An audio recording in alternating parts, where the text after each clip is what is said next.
ప్రభునందు ప్రియమైన దేవుని బిడ్డలారా, ఈ యొక్క సాయంకాల సమయమందు ప్రత్యేకమైన ఈ యొక్క తరుణంలో దేవుని యొక్క లేఖనాలు మనము ఏ విధంగా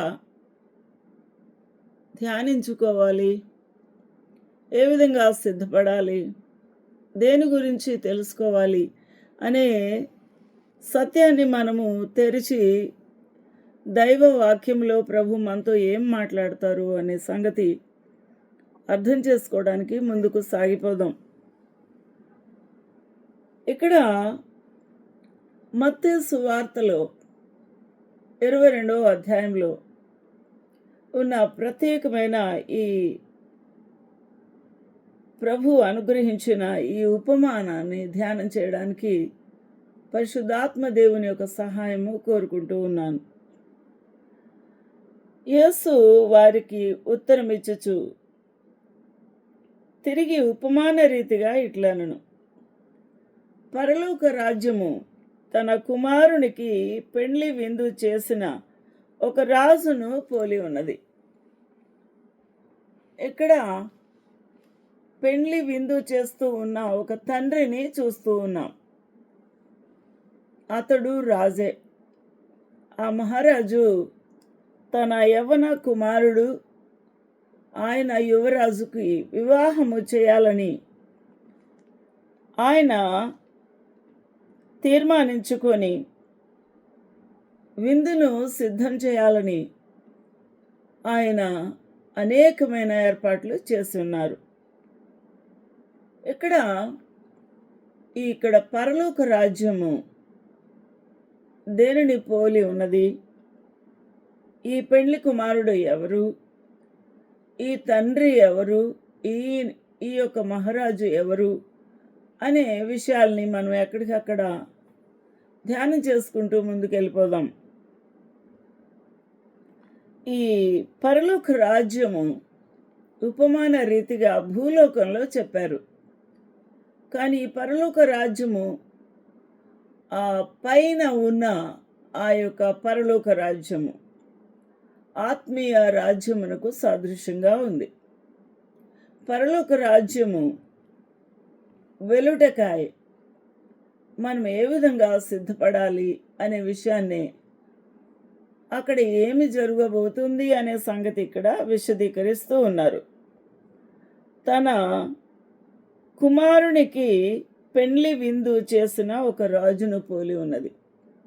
పెండ్లి ఇంటిలో ఏ విధంగా ఉంటుంది? పెండ్లి ఇల్లు మురికితో, కుప్పలు కుప్పలు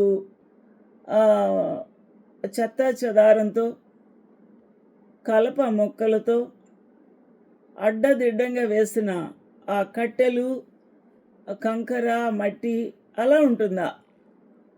మనకు అర్థమయ్యే రీతిలోనే ప్రభు ఉపమానం చెప్పారు.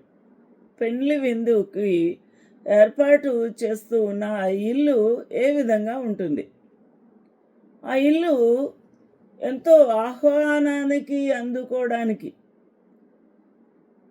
తెరిచిన ఇంటిలాగా, గొప్ప ప్యాలెస్ లాగా ఉంటుంది. అలంకరించబడిన గృహం. పెండ్లి విందు జరగబోతున్న ఆ యొక్క గృహము రాజుగారి ప్యాలెస్.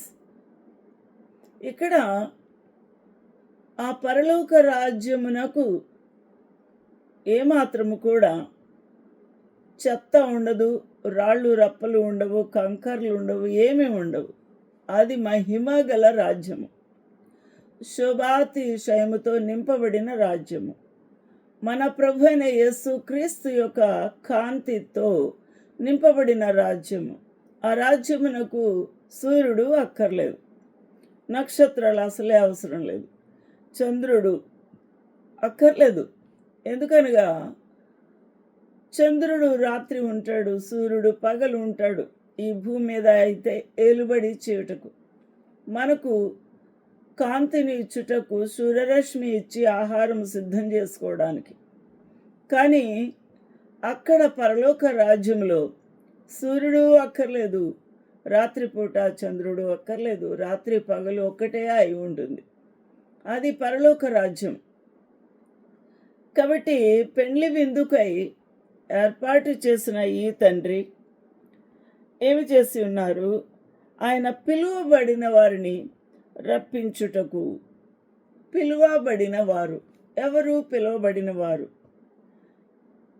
సాధారణంగా రాజు ఉన్నత స్థాయిని బట్టి, తనకున్న రాజ్యాలను బట్టి, తనకున్న అధికారాన్ని బట్టి చాలా ఇంపార్టెంటు మరి ఆ గెస్ట్ని పిలుస్తారు. వారి స్థాయిలో ఉన్నవారిని, వారికి ఇష్టమైన వారిని, ప్రియులను. ఈ విధంగా రాజుగారి ఎంపిక చేసి ఉన్నాడు. ఇక్కడ మన ప్రభు యువరాజు యేసుక్రీస్తు ప్రభు, పరలోక రాజ్యము ఈ పెండ్లి కుమారుని ఇల్లు. ఈ తండ్రి యేసుక్రీస్తు ప్రభు యొక్క తండ్రి యెహోవా దేవుడు. యెహోవా దేవుడు ఆత్మస్వరూపి అయి ఉన్నారు. ఈ భూమి మీద ఏర్పాటు చేస్తూ ఉన్న ఒక రాజుని పోల్చి చెప్తూ ఉన్నాడు. అయితే పిలువబడిన వారిని ఆ లిస్టు రాయమన్నారు. ఆ లిస్టు ప్రకారంగానే ఆ యొక్క పని వారు ఆ యొక్క ఇన్విటేషన్స్ కూడా అధికారులకు, రాజులకు పంపించారు. తగిన సమయంలోనే, సమయము ఉండగానే పిలువబడిన వారు. ఇప్పుడు మనం ఆలోచన చేయాల్సిందేమనగా, మనము పిలువబడిన వారి లిస్టులో ఉన్నామా? మనము పిలువబడ్డామా?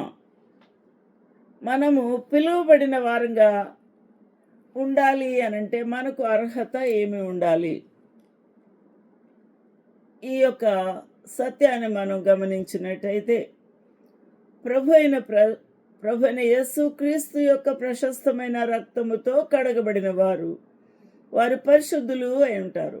వారు ఆ యొక్క ప్రశస్తమైన రక్తధారల ద్వారా కడగబడ్డారు కాబట్టి వారు ఆ పెండ్లి పిలుపుకు అందుకోవడానికి అర్హులు. అందువలనే వారు పిలువబడ్డారు. కాబట్టి ఇక్కడ పిలువబడిన వారు ఉన్నారా లేరా మన మధ్య అని మనం ఆలోచన చేస్తే మనకు ఎటువంటి అర్హత ఉండాలి అని మనము ఆలోచన చేయాలి. పెండ్లికి సిద్ధపడిన వారై, ఆ యొక్క సిద్ధపడిన వస్త్రములను కలిగిన వారై, ఆ తగిన స్థాయిలో ఆ ప్రభువుకు తగినట్టుగా పరిశుద్ధంగాను మహిమకరంగాను పరిమళ వాసనతోనూ ఉన్న అటువంటి పరిశుద్ధులు ప్రభు ఎంపిక చేసుకున్నప్పుడు ఆ లిస్టులో మనము ఉన్నామా? మన యొక్క ఆలోచన, మన యొక్క చూపులు, మన యొక్క హృదయము, మన తలంపులు అన్నీ కూడా పవిత్రంగా ఉన్నాయా? ప్రభువుకి ఇష్టమైన రీతిలో ఉన్నామా? పిలువబడిన లిస్టులో ఎంపిక చేసుకోవాలి అనంటే మరి గుణాతిశయములు కలిగిన వారంగా, ప్రభు యొక్క గుణములను మన జీవితములో అలవర్చుకున్న వారిగా, పరిశుద్ధులంగా ఉంటేనే ప్రభు పిలుస్తాడు. కాబట్టి అందరినీ పిలవడు ప్రభు. కోటాను కోట్ల ప్రజలు ఈ లోకంలో ఉంటారు. వారందరూ పిలువబడిన వారు కానే కాదు. ఈ ప్రశ్న మీరే వేసుకోవాలి, నేనే వేసుకోవాలి. నేను ఆ జాబితాలో ఉన్నానా? అనేక సార్లు మనము ఆనాల వెంకటప్పరుడు అలా ప్రాంతాలకు వెళ్తే మరి పెద్ద పెద్ద విఐపి ఫంక్షన్ హాల్స్ ఉన్నాయి. చాలా చక్కగా డెకరేషన్తోనూ కనబడతా ఉంటాయి. కారులోనూ లేకపోతే ఆటోలోనూ బైక్లోనూ వెళ్తూ ఉంటే ఆహ్వానం అని పలుకుతా అక్కడ బోర్డు ఉంటుంది, కానీ మనకు వెళ్ళడానికి అర్హత లేదు. ఎందుకు? మనకు ఇన్విటేషన్ లేదు. మనం చూస్తూ అలాగా దాటిపోతాము తప్ప మనము లోపలికి వెళ్ళలేము. అనర్హులము అయిపోయి ఉన్నాము. ఎందుకంటే మనకు వారికి ఆ వివాహం చేసుకునే వారికి ఏమాత్రం సంబంధం లేదు, రిలేషన్ లేదు, స్నేహము లేదు. అందువలన వారు మనల్ని పిలవలేదు. అందుకే మనం తప్పనిసరిగా దాటుకొని వెళ్ళిపోవాల్సిందే. అదే పరిస్థితి మన ప్రభువుతో మనకు సంబంధం ఉందా? ఆ ప్రభువు యొక్క రక్తధారలతో కడగబడితేనే మనకు కుమారత్వం దొరుకుతుంది. ఎందరూ ఆయనను అంగీకరించుదురో వారందరూ ఆయన కుమారులు అయి ఉంటారు. యోహాను సువార్త 5:26. కాబట్టి అట్టివారికి ఏం కలిగింది? వారు తీర్పులోనికి రారు, మరణములో నుండి జీవములోనికి దాటి ఉన్నారు. కాబట్టి జీవములోనికి దాటి ఉండడం అనేది పరలోకమునికి వెళ్ళినాక కాదు, లేకపోతే చచ్చినాక కాదు. చచ్చిపోయిన డెడ్ బాడీని పెట్టెలో పెట్టి ప్రార్థన చేస్తున్నారు ఈ దినాల్లో, పూర్వ దినాల్లో కూడా. ఏమని? వీరాత్మకు శాంతినిమ్మని. అది ఎంత బూతు కదా, అది ఎంత అబద్ధం కదా. ఆత్మకు శాంతి ఎక్కడ రావాలి? ఈ లోకంలో, ఈ భూమి మీద ఉండగానే నిత్య జీవము సంపాదించుకోవాలి. కాబట్టి జీవించుచూ ఉన్నావన్న పేరు మట్టుకే ఉంది, కానీ నువ్వు మృతుడవే అనంటే మృతునికి పరలోకములో స్థానం లేదు. నిత్య జీవం ఉంటేనే ఆ పరలోక రాజ్యంలో జీవించుచున్నవారు మాత్రమే ఉంటారు. కాబట్టి ఎందరూ ఆయనను అంగీకరించుదురు. కాబట్టి అంగీకరించేవా? అలా అయితే పబ్లిక్గా ఒప్పుకుంటున్నావా? ఆ ప్రభుని స్వంత రక్షకునిగా అంగీకరించి నమ్మి బాప్తిసం పొంది ఉన్నావా లేదా అనే విషయాన్ని మనము తేట తెల్లంగా నిర్ధారణ చేసుకుందాం. ఇది చివరి గడియ. ఇది మామూలు ఆషామాషి స్టోరీ కాదు. 2000 సంవత్సరాల క్రితమే ప్రభు ఇంత జాగ్రత్తగా బుద్ధి వచ్చే రీతిలోనే ముందుగానే లెక్కించి పెట్టారు. తెలుగులో తర్జుమా అవ్వాలి, అది ప్రింట్ అవి మన చేతిలోకి రావాలంటే ఎన్నో కోట్ల రూపాయలు, ఎంతోమంది రక్తము, ఎంతోమంది చెమటలు కార్చిన ఈ బైబిల్ మన చేతికి ఇవ్వడానికే ప్రభు ఆ దినాల్లో ఈ వాక్యమును ఆయన బోధించారు. నా ప్రియమైన వాళ్ళారా, ఈ సత్యాన్ని గమనిస్తే మనము నమ్మి బాప్తిసం పొందుటకు మనకు దేవుడు అవకాశం ఇచ్చి ఉన్నారు. కాబట్టి మనం ఆ కార్యం చేసేమా? దేవుడు ఆ కార్యం చేయించుకోవడానికి మనకు అవకాశం ఇచ్చారు. అనేక మంది దైవదాసులు ఉంచారు, జీవవాక్యాన్ని మనకి లేఖనాలు ఇచ్చారు. వీటి ప్రకారం మనం జీవిస్తూ ఉన్నామని ఆలోచన చేద్దాం. రెండో విషయాన్ని ఆలోచన చేస్తే, ఆ పెండ్లి విందుకు పిలువబడిన వారు. పెండ్లికి ఎందుకు పిలుస్తారండి? విందు భోజనాన్ని చేయటానికి. విందు సంతోషకరంగా తిని ఆ బిడ్డలను ఆశీర్వదించమని, వారి యొక్క సంతోషములో పాలిపంపులు పొందమని. కాబట్టి పెండ్లికి సిద్ధపడేవారు ఏడ్చుకుంటూ ఉంటారా? పెండ్లికి సిద్ధపడేవారు ఒకవేళ పెండ్లి పిలుపు మనకు వస్తే మనం సిద్ధపడి వెళ్ళాలి అన్నప్పుడు ఏడ్చుకుంటూ ఉంటామా? మురికి చిరిగిపోయిన వస్త్రాలు ధరించుకొని వెళ్తామా? మనము సిద్ధపాటు లేకుండా వెళ్తామా? డ్యూటీకి వెళ్తున్న మన భోజనాల బాక్సులు లేకపోతే ఇవి అవి నింపుకొని బ్యాగ్ నిండా వాటితో వెళ్తామా? ఆలోచించేద్దాము. మనము అక్కడ సంతోషకరమైన ఆ యొక్క శుభకార్యములో మనము సంతోషముగా హృదయాన్ని నింపుకోవాలి. పరిశుద్ధతతో, పవిత్రతతో, మచ్చ, డాగు, కళంకము, మట్టిది మరి ఏదీ లేకుండా దేవునికి పరిమళ వాసనగా ఉండుటకాయ ఆ ప్రభు తన్ను తాను అర్పించుకున్నాడు. మన కొరకు రక్తధారలు కార్చి ఉన్నారు. అందువల్ల త్యాగం ఆ ప్రభు చేయాల్సి వచ్చిన కారణం అది. ఈ లోకంలో యేసుక్రీస్తు ప్రభు గొప్ప దేవుడు అని చెప్పుకోవాలని కాదు, అందరి దేవుళ్ళను ఓడించాలని కాదు. యేసుక్రీస్తు ప్రభు నిన్ను నన్ను ఆ యొక్క మహిమగల రాజ్యములో తన యొక్క ఎదుట మనల్ని తండ్రి ఎదుట నిలువబెట్టుటకు పరిశుద్ధంగాను పరిమళంగాను మచ్చ, డాగు, కళంకం వాటిది ఏమీ లేకుండా నిలువబెట్టుటకు ఆ ప్రభు మన కొరకు అర్పణ చేయాల్సి వచ్చింది. ఎందుకంటే అర్పణ చేయాల్సి వచ్చింది? ఎందుకంటే పాపముల చేతును, అపరాధముల చేతును చచ్చిన వారము, బంధించబడిన వారము, చెరవేయబడిన వారము. మనకు విడుదల కావాలి అనంటే రుసుము కట్టాలి. మనకు విడుదల కావాలంటే వెల చెల్లించాలి. ఆ పాపములకు ప్రక్షాళన కావాలంటే రక్త ప్రోక్షణ కావాలి. అందువలన ప్రశస్తమైన రక్తం కావాలి. కాబట్టి ఆ పరిశుద్ధుడే ఈ రక్త మాంసములు కలవాడుగా ఈ లోకమునకు రావాల్సి వచ్చింది. నా ప్రియమైన వాళ్ళారా, ఈరోజున ఆలోచన చేద్దాం. ఈరోజున ఆలోచన చేద్దాం. పెండ్లికి ఆ ప్రభు నిన్ను పిలిచి ఉన్నారు. ఆ పిలుపు అందుకుంటే నువ్వు ఎలా వెళ్ళాలి? నిన్ను నీవు అలంకరించుకొని వెళ్ళాలి. నిన్ను నువ్వు సిద్ధపాటు చేసుకొని వెళ్ళాలి. నీవు డిసిప్లిన్డ్గా వెళ్ళాలి. ఎంతో జాగ్రత్తగా వెళ్ళాల్సిన వారమై ఉన్నాం. అయితే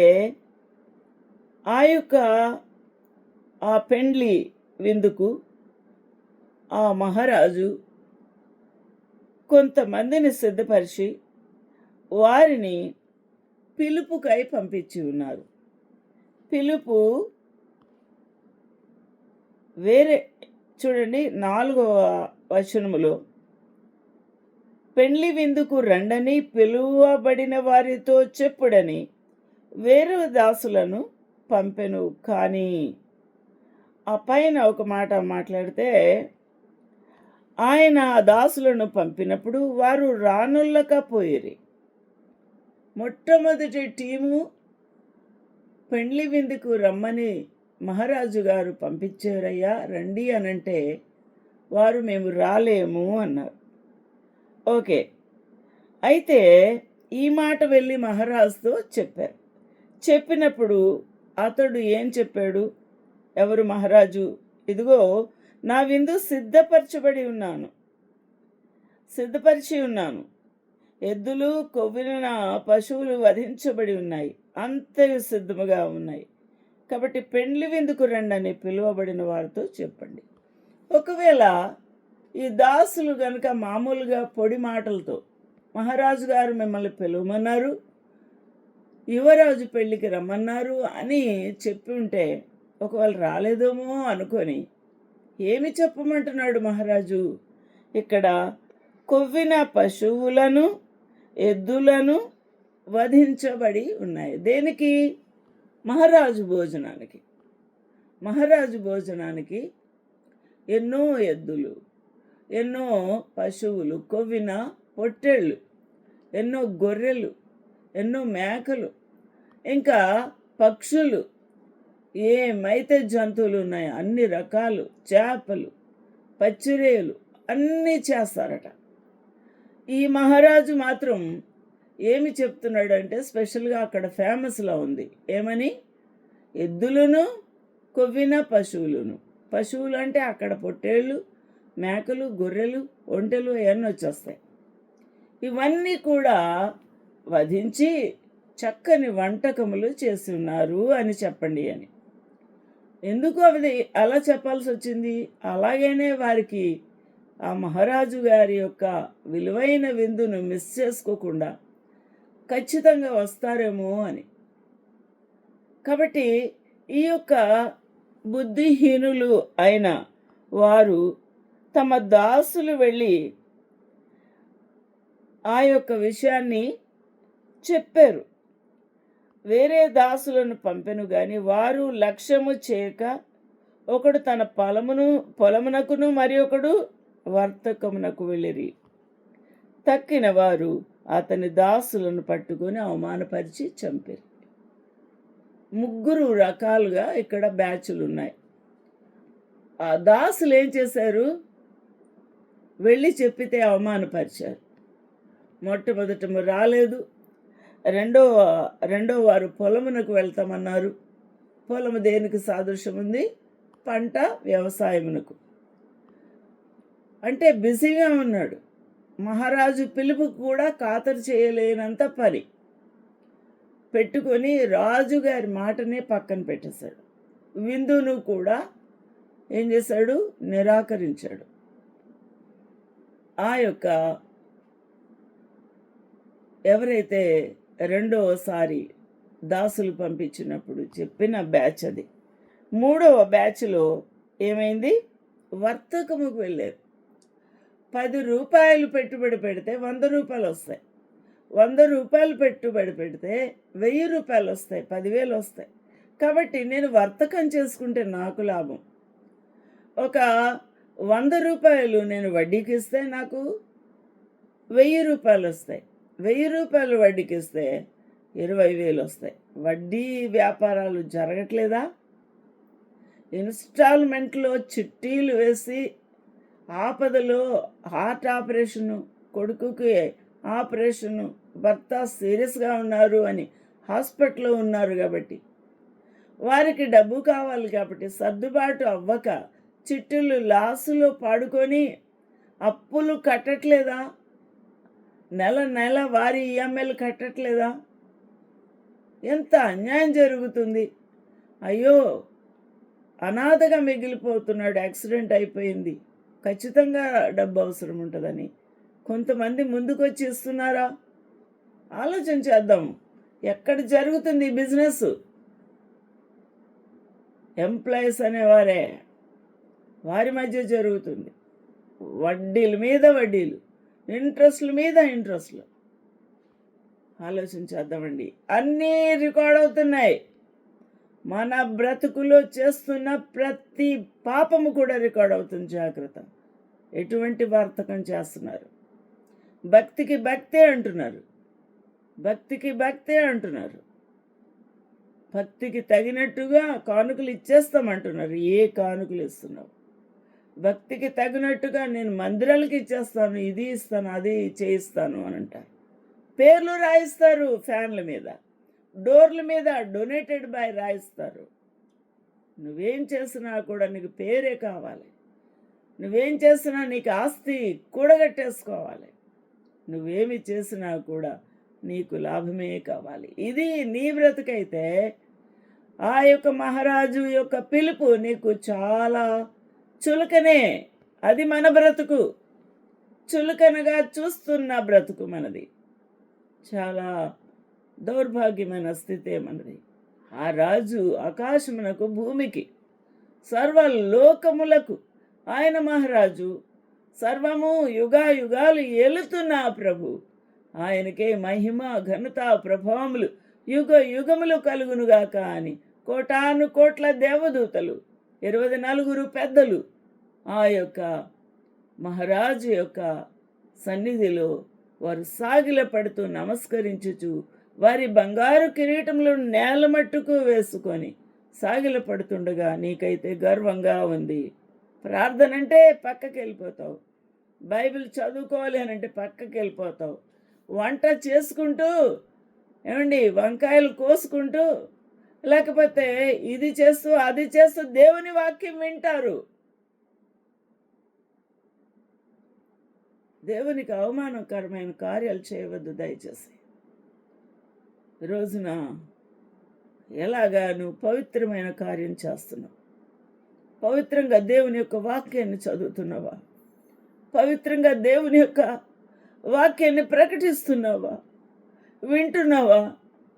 ఆలోచన చేద్దాం. టెక్నాలజీ ఉందని, మొబైల్స్ ఉన్నాయని ఇష్టానుసారంగా మనము చేస్తే ప్రభు లెక్క అడుగుతారు. భద్రం సుమి వర్తకముతో నిండిపోయింది మన బ్రతుకు.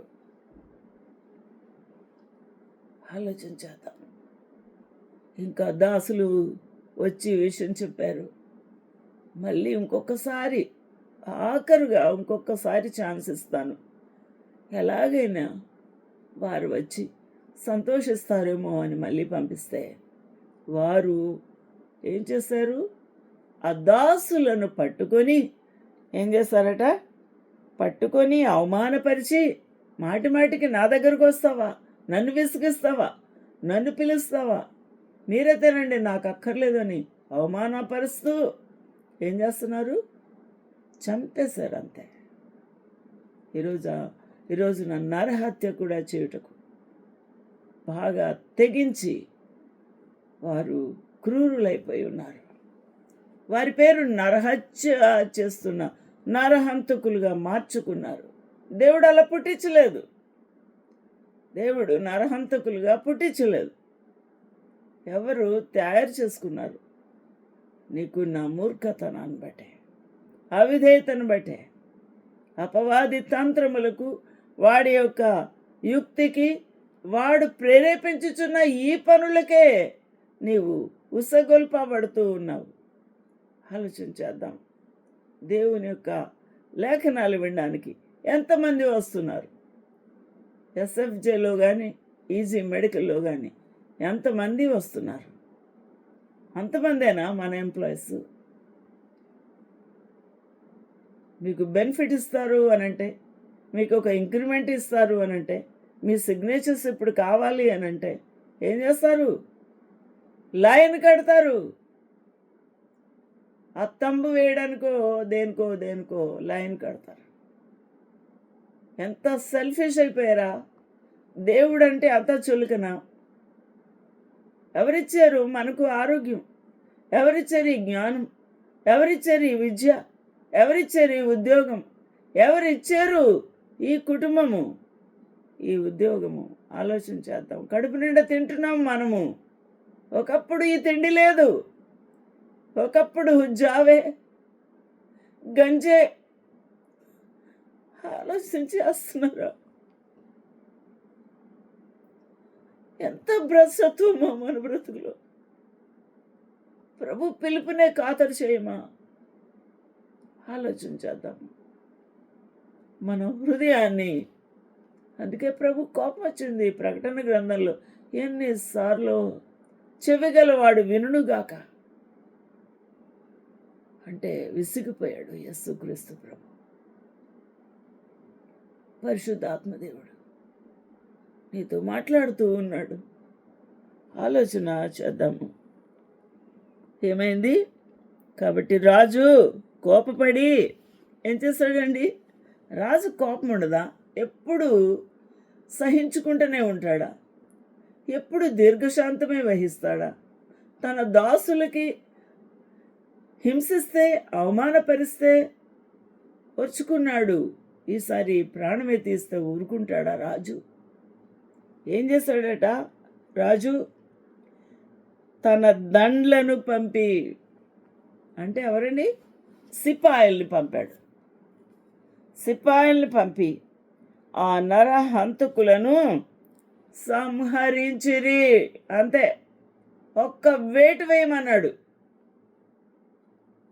ఇది ఆఖరికి వారు తెచ్చుకున్న అవార్డు, గర్విష్ఠులైన వారికి. అందుకే ప్రభు అంటాడు, మిమ్మల్ని ఎవరైనా హింసించినా అవమానపరిచినా, మిమ్మల్ని కొట్టినా, ఒకవేళ చంపినా, ఏం చేసినా మీరు సంతోషించి ఆనందించండి.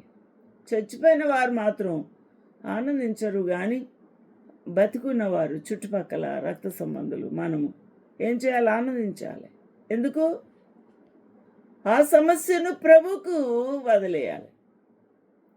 పగ తీర్చుకొనుట నా పని, అంతే. కుళాయి దగ్గర దెబ్బలాడేసి మనం ఏమంటామంటే, నన్ను ఆవిడ తిట్టారు, ఈవిడ తిట్టారు, ఆమె తిట్టారు, నా బిందె పగిలిపోయింది, నా కుళాయి ఊడిపోయింది, నాకు అవమానం కలిగింది, నాకు తిట్టారు. అదా అవమానం? అట్టి అవమానాన్ని మనము అవమానం అంటామా? అది హింస, అది నీ బుద్ధిహీనత, అది నీ గర్వము, నీ అవివేకమైన జీవితాన్ని బట్టి తెచ్చుకున్న గొడవలు అవి. అక్కడ తన్నులు తిన్నా, చెరవేయబడ్డా, ఏమి జరిగినా అది నీ బుద్ధిహీనత అవుతుంది. కానీ క్రీస్తు ప్రభు నామం భరించినందుకు కాదు, యేసు క్రీస్తు నామము భరించినందుకు, ఆయన గురించి సాక్ష్యం ఇచ్చినందుకు, ఆయన సజీవమైన వాక్యమును ప్రకటించినందుకు కాదు ఆ హింస. దేవుని కొరకు హింస భరించడానికి సిద్ధపడండి. మనం ఎంతో దూరంలో లేము. మన పక్కనున్న రాష్ట్రాల్లో ఎన్నో చట్టాలు వచ్చేసాయి. అవన్నీ చెప్తే భయంగా పారిపోతామేమో చూసుకోండి. ప్రభును ప్రేమించడం నేర్చుకోండి, గాఢంగా ప్రేమించండి. ప్రభును హత్తు కూడా నేర్చుకోండి.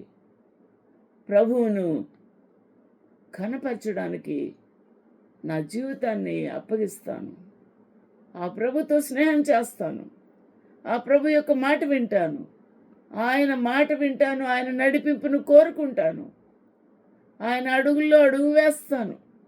ఆయన శిష్యుడిగా శిష్యురాలుగా బతుకుతాను, నిలబెడతాను, సరి చేసుకుండా సరిదిద్దుకుంటాను. ఇది నీ యొక్క పిలుపు అని నువ్వు జ్ఞాపకం చేసుకుంటే వీటన్నిటిలో తరబీదు అవ్వడానికి నిన్ను నీవు అప్పగించుకుంటావు. అప్పుడు ప్రభు తీర్చిదిద్దుతాడు. ఆలోచించేద్దాము. ఏమి చేశాడు మహారాజు? దండ్లనే పంపించి వారు ఏం చేశారు? దండ్ల వారు ఏం చేశారు? సిపాయిలు వారిని, కఠినులైన వారిని, హింసించిన వారిని, తన దాసులను సంహరించిన వారిని, చంపిన వారిని ఈ దండ్లు అనగా ఈ సిపాయిలు ఏం చేశారు? సంహరించిరి. ఒక్కటే మాట. ఈరోజున దేవుని చేతిలో పడుట బహుభయంకరము. దేవుని యొక్క కోపాగ్నికి మనల్ని మనం అప్పగించుకున్నట్టే. ఆయన ఉగ్రత పాత్రలు మనం విన్నాం. ఆ ఉగ్రత పాత్రలు ఒక్కొక్కటి కుమ్మరించితే ఏమైంది? ప్రపంచం ఏమైంది? పోయినసారి మనం విన్నాం ప్రకటన గ్రంథంలో. ఈరోజున ఆలోచన చేద్దాం. ఇక అప్పుడు తన యొక్క నిర్ణయాన్ని మార్చుకున్నాడు మహారాజు. ఏం నిర్ణయం అది? పెండ్లి విందుకు ఎవరిని పిలవాలి, ఎవరు రావాలి, ఇంత ఆహారం సిద్ధపరచబడి ఉంది కదా, ఈ ఆహారం అంతా ఎవరు కడుపు నిండా తినాలి, సంతోషించాలి అని ఎంపిక చేశాడు. రెండవ వరుసలో దీన్ని ఏమంటారంటే గ్రేషియస్ లిస్ట్. మొదటి లిస్ట్ ఏంటంటే ఎలిజిబిలిటీ లిస్ట్. వారు రక్త సంబంధులు కాబట్టి, వారు యూదులు కాబట్టి, వారు స్వకీయులు కాబట్టి వారిని పిలిచాడు. వారు రిజెక్ట్ చేశారు. కాబట్టి ఆ ప్రభు తన స్వకీయుల యొద్దకు వచ్చెను.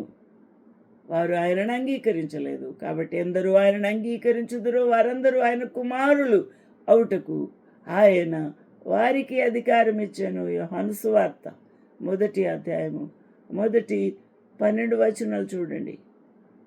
10, 11, 12, 14 వరకు చదవండి. ఎంత బ్యూటిఫుల్గా ఉందో. ఈరోజున ప్రభు వారిని ముందుగా విస్మరించలేదు, వారిని పక్కన పెట్టలేదు, వారికి ప్రయారిటీ ఇచ్చాడు. పిలువబడిన విశ్వాసులైన మనకు దేవుడు ప్రయారిటీ ఇస్తాడు, తప్పనిసరిగా ఇస్తాడు. మనమే ఎత్తబడే వారిలో ఉంటాము.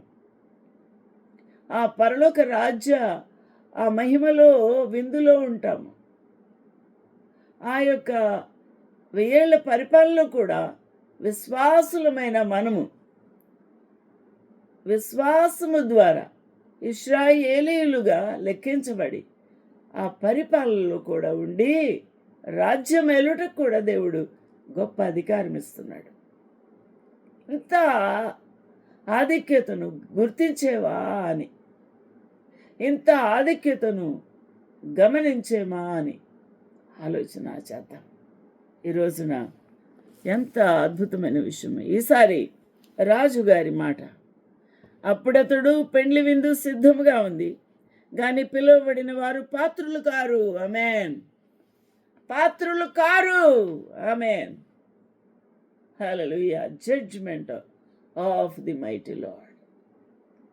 ఎస్, ఒక అవకాశం ఇచ్చాడు, 3 అవకాశాలు ఇచ్చాడు. అవకాశం ఇస్తే వారు ఉపయోగించుకోలేదు. పాత్రులు కారు. ఆ లిస్టులో ఉంటావా?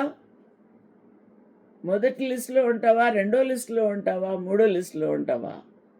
ఫైనల్గా ఈ పేరు సంపాదించుకుంటావా? అది నీకే చెందును. ఆలోచన చేసుకోవాలి. చెందును అంటే నిర్ణయము నీదే అని. ఓకే, గనుక రాజమార్గములకు పోయి, ఇప్పుడు ఎక్కడికి వెళ్ళమంటున్నాడు? రాజమార్గాలకు వెళ్ళాలి. రాజమార్గాల్లో నడిచేదెవరు? రాజమార్గాల్లో రాజులు నడుస్తారు. రాజులకు పని చేస్తున్న వారు కూడా నడవచ్చు. రాజమార్గాలకు వెళ్ళమన్నాడు. మీకు కనబడు వారందరినీ పిలువనంపండి, పెండ్లి విందుకు పిలువుడని తన దాసులతో చెప్పాను. రాజమార్గానికి పంపించాడు. రాజమార్గంలో అంతా టీవీగా నడవడానికి దేవుడు నీకు అవకాశం ఇచ్చాడు. ఎవరు? రాజులు. ఆయన రాజులుగాను యాజకులుగాను దేవుని సొత్తైన ప్రజలుగాను చేసి ఉన్నాడు. హల్లెలూయా, గ్లోరీ టు గాడ్. మనము రాజులమే. రాజు మార్గములో టీవీగా నడవాలి. వంక టింకరా నడవదు నా ప్రియులరా, నడవదు. రాజమార్గంలో నిటారుగా రథముల మీద పైలట్ ముందుకు వెళ్తుంటే టీవీగా వెళ్ళాలి, టీవీగా నడవాలి. యేసుతో టీవీగాను పోదమా, అడ్డుగా వచ్చు వైరి గెల్వను, యుద్ధనాదంబుతో పోదమా. యుద్ధం చేయడానికి గొప్ప వీరులు రాజులు. టీవీగా వెళ్ళడమే కాదు, దేవునితో యుద్ధం చేయడానికి కూడా రెడీగా ఉండాలి. ఆ యొక్క యుద్ధాలు జరగబోతున్నాయి చాలా త్వరలోనే. ఆ యుద్ధాలకి పరిశుద్ధులైన వారు ఆ ప్రభు వెంబడి వస్తారు, తెల్లని గుర్రాలకి. ఈ రోజున నీ ఆధిక్యత ఏంటో ఆలోచన చేసుకో. ప్రభు అంటున్నాడు, పెండ్లి విందుకు పిలువ నంపుడి, పిలువుడని తన దాసులతో చెప్పాను. ఆ దాసులు రాజమార్గములకు పోయి చెడ్డవారినేమి మంచివారినేమి తమకు కనబడిన వారిని అందరినీ పోగు చేస్తారు. కనుక విందుకు వచ్చిన వారితో ఆ పెండ్లిశాల నిండేది. ఇప్పుడు చెప్పండి, ఇప్పుడేమైనా డిస్క్రిమినేషన్ ఉందా ప్రభువుకు? ఏమైనా తేడా చేశాడా? పేదవారికి, సాదా రిచ్ పీపుల్కి, పేద రిచ్ కదండి, ధనికులు దరిద్రులు, రోగిస్తులు ఆరోగ్యవంతులు, అన్ని రకాల వారు, కుంటివారు గుడ్డివారు అన్ని రకాల వారు ఉంటారు. అందరికీ ఎలిజిబిలిటీ ఇచ్చేసాడు. నా ప్రియులారా, ఈ పిలుపులో మనమున్నాం, ఈ కోవలో మనమున్నాం. మనం యూదులం కాదు, ఇశ్రాయేలీయులం అసలే కాదు, మనం అన్యులము. మనల్ని ప్రభు పిలువనంపించాడు. ఒకరు దరిద్రులు, ఒకరు ధనవంతులు, ఒకరు అనారోగ్యవంతులు, ఒకరు ఆరోగ్యవంతులు, ఒకరు కడుపేద స్థితి, ఆకలి బాధతో ఉన్నవారు, కడుపు నిండా తినేవారు, రకరకాల ప్రజలు ఉన్నారు. వారందరినీ పిలిచాడు. అందులో నీవు నేను కూడా ఉన్నాము. నా ప్రియమైన వాళ్ళారా, అయితే ప్రభు ఏం చేశారు? అందరూ వచ్చారు, విందుశాల అంతా నిండిపోయింది. ఎన్ని రకాల మాంసాలు అంటారు, ఎంత వాసన, ఎంత చక్కగా ఉంది. వడ్డిస్తూనే ఉన్నారు, బంతులు బంతులుగా లైన్లో కూర్చున్నారు, వడ్డిస్తూనే ఉన్నారు, వస్తూనే ఉన్నాయి, వెరైటీలన్నీ వస్తూనే ఉన్నాయి. సడన్గా మహారాజు విందుశాలలు మధ్యలో నడుస్తూ టీవీగా ఇటు అటు పలకరిస్తూ అలాగ మధ్యలో వెళ్తున్నాడు. అలాగ వెళ్తుంటే ఏం జరిగింది? అక్కడ ఏం జరిగింది? ఒక వ్యక్తి, ఆయన ఏం చేశాడట? పెళ్లి వస్త్రము ధరించుకొనక ఉన్నాడు. పెళ్లి వస్త్రము ధరించుకొనని ఒకని చూచి, ధరించుకోలేదట, వాడు ధరించుకోకుండా ఉన్నాడట. ఏ వస్త్రం అది? పెళ్లి వస్త్రం. తన యొక్క తరహాకు తగినట్టుగా పెళ్లి వస్త్రము, ఒక ప్రత్యేకమైన వస్త్రము, దానిని ఆయన ధరించుకోకుండా ఏం చేశాడట? పెళ్లి వస్త్రము లేక ఇక్కడికి ఎలాగూ వచ్చితివి అని అడగగా ఏమని అడ్రస్ చేస్తున్నాడు? స్నేహితుడా అంటున్నాడు. ప్రభు ప్రేమ స్నేహితుడుగానే ఆయనని గుర్తిస్తున్నాడు. అయితే తన జీవితంలో ఏమి లేదు, వస్త్రం లేదు. పెళ్లి వస్త్రం లేనివాడు రాకూడదు. నువ్వు ఎలాగొచ్చావు? అయితే పెళ్లి వస్త్రము లేకుండా ఆయన వచ్చి ఉన్నాడు దిగంబరిగా. ఇక ప్రభు ఎలాంటి వాడంటే జడ్జ్. ప్రభు ఎలాంటి వాడండి? జడ్జ్. ఆయన స్నేహితుడే అని పిలిచాడు, కానీ ఆయన జడ్జ్. అందువలన ఆ ప్రభు ఏం చేశాడనమాట, జడ్జి గారు కాబట్టి సరిగ్గా ఆయన జడ్జిమెంట్ ఇస్తాడు. ఏమని ఇచ్చాడట? ప్రకటన గ్రంథంలో చూస్తే ఏమంటాడు? అయితే తమ వస్త్రములను అపవిత్రపరచుకొనని కొందరు సార్దీసులో ఉన్నారు. కొంతమంది అపవిత్రపరచుకోలేదట, చక్కగా ఉన్నారు. కొంతమంది తెల్లని వస్త్రములు ధరించుకొని నాతో కూడా సంచరించుదురు. ఎవరితో? ప్రభుతో.